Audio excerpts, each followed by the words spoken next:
الحمد لله رب العالمين والصلاة والسلام على نبينا محمد وعلى آله وصحبه اجمعین۔ محترم حضرات، شوال کے 6 روزے مستحب ہیں۔ ان کے رکھنے میں بڑا اجر و ثواب ہے۔ جو شخص رمضان کے روزے رکھے پھر اس کے بعد شوال کے بھی 6 روزے رکھے تو وہ پورے سال کے روزوں کے اجر کا مستحق ہو جاتا ہے، کیونکہ ایک نیکی کا اجر کم از کم 10 گناہ کے مطابق رمضان المبارک کے روزے 10 مہینوں کے برابر ہیں اور شوال کے 6 روزے 2 مہینوں کے برابر۔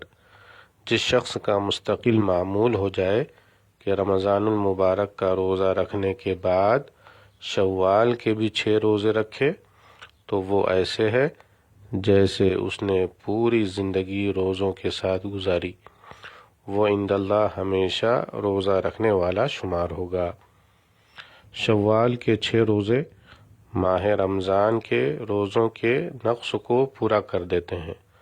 روزہ رکھنے میں جو کوتاہی ہوئی ہے اس کو دور کر دیتے ہیں، اور رمضان کے روزے کے بعد شوال کے 6 روزے رکھنا رمضان کے روزوں کی قبولیت کی علامت ہے۔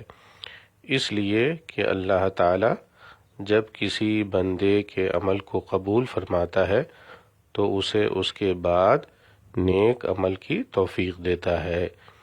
محترم سامعین، شوال کے 6 روزے متواتر و لگاتار رکھ لیے جائیں یا ناغہ کر کے، دونوں طرح جائز ہیں۔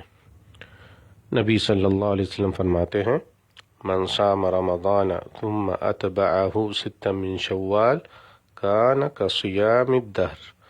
جس نے رمضان کے روزے رکھے اس کے بعد شوال کے 6 نفلی روزے رکھے تو یہ پورے زمانے کے روزے رکھنے کے مانند ہے۔ رواہ مسلم۔ واللہ تعالی اعلم۔ والسلام علیکم ورحمۃ اللہ وبرکاتہ۔